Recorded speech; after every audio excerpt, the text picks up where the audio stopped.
Okay, I thought I'd give a very quick review of the Garden Basics garden soil that I tried filling this bed with, and also the Garden Basics vegetable soil that I used 2 beds across as an alternative, mainly because when I was first putting these garden beds in, essentially what I did was I looked at how much it was going to cost to fill each of these beds with a quality garden soil and realized it was going to be super pricey.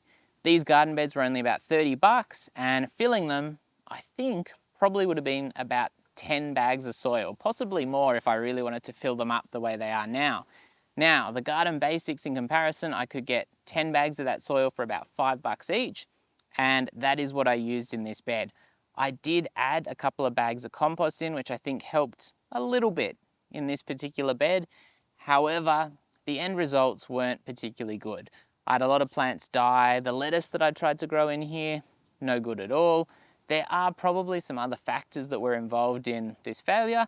I can't just blame the soil, but the only thing that kind of went well was the tomato, and even that was so slow to fruit that I wouldn't say I came away particularly impressed.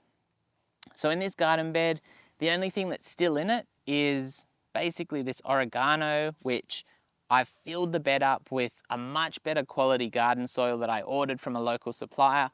I got it in cubic meters, so as a result, it was significantly cheaper than the Garden Basics soil. I think it worked out at about half the price per square meter for the Garden Basics soil, and as I mentioned, much better soil. The results I got in all the other garden beds which were filled with that was much better, and while I do think that playing around with your soil mix and putting in some additives and perhaps something like the coconut coir that I've been using to give it a bit better water retention and perhaps, aerate it out a little bit, and even taking that a couple of steps further, which is something, the knowledge I need to develop, is definitely a good idea. I don't know that I'd buy the Garden Basics soil again. Number one, while the soil deliveries are much cheaper, you need to buy a lot of it to really get your money's worth, particularly with the delivery fee. In contrast, the benefit of the Garden Basics, I thought, was that I could buy the bags. It was relatively cheap compared to premium potting soil, and it should get me most of the way there. And now I don't think that's true at all. So this bed, as you can see here, I have filled it right up. I've put better quality soil in. I've put coconut coir in. I've put a fertilizer in as well to try and add a bit more goodness to this particular soil.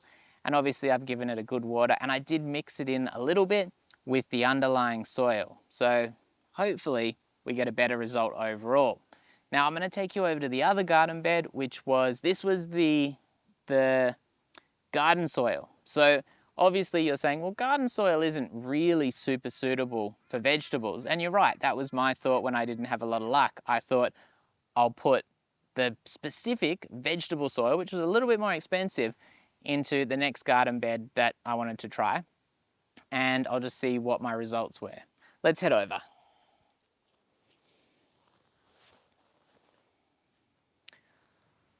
Okay, so here I am with the other garden bed which got the Garden Basics soil, and as you can probably see, nothing's going that well. Now, we are going into autumn, so obviously change of seasons. It's still quite hot. I have been a little bit limited on the water I could use. We had a very lengthy dry period over kind of that Christmas period, and I do have to take some responsibility for the plants not going that well. But as you can see here, over the back is all the eggplants, which really haven't fruited or vegetabled very well. The big tall plant there, we have gotten some eggplants off, and there's a couple on it right now that are probably due to be taken off. I've got some basil here, which has gone okay. It's quite stringy. I did allow it to go to seed, which, probably not the smartest thing. The celery that we had in the middle here has done nothing, so that is disappointing. I'm pretty sure it's celery and not parsley, but either way, it's done absolutely nothing. And then we've had some obvious deaths in this garden bed, which I haven't been too worried about. But I have added a little zucchini in here to see how it goes, mainly because I just ended up with a spare zucchini when I was replanting that garden bed over there. What should I probably have done? I probably should have aimed to improve the soil in this garden bed as much as possible. There has been a fair bit of mulch added on, and obviously I have used a little bit of liquid fertilizer over the past 6 months, I guess you'd say, to try and get better results out of this garden bed. But that garden basics vegetable soil, I would actually say was even worse than the garden basics garden soil. And what could be at play there is the simple fact that when I put the garden soil in, knowing it was a garden soil, not a vegetable soil, I added a couple of big bags of compost. I can't even remember what brand, it was just a cheap compost. And that may have helped that garden bed a little bit in comparison to this one here, which has just not done that well.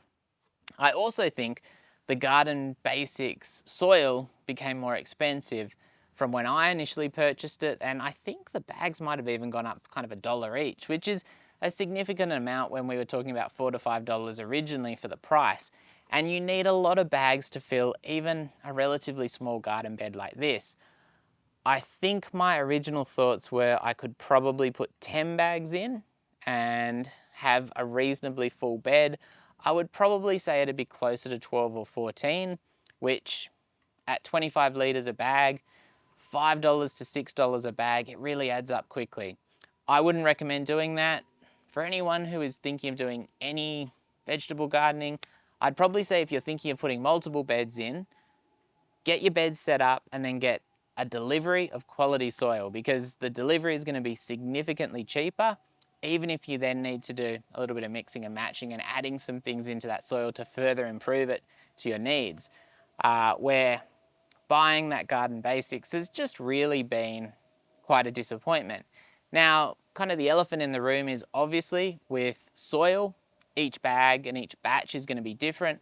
And so maybe I just got a particularly bad batch of garden basic soil. With that being said, I still spent quite a bit of money on the soil. I probably spent, a good, I'd say probably $140 on bags of that garden basic soil. I got some extra ones to top it off a little bit because I really wanted to see just how that soil would perform on its own without adding other stuff to it, which might kind of affect my results.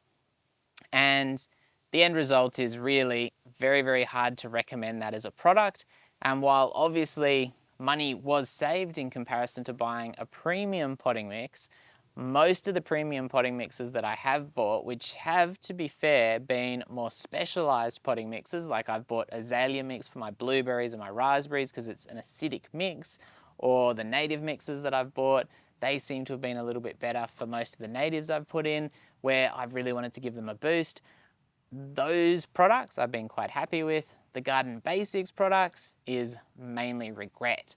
Now, it is possible that you could buy the Garden Basics as a product and then add stuff to it and come out with a better result. Or it's possible that maybe, as I said, I just got a really bad batch of that Garden Basics soil. And, as a result, perhaps what I experienced isn't very common. The one thing that I did find when I was putting that Garden Basics soil in is it smelt really, really strongly of eucalypt, and eucalypt is kind of renowned as being a plant which really discourages growth of other stuff.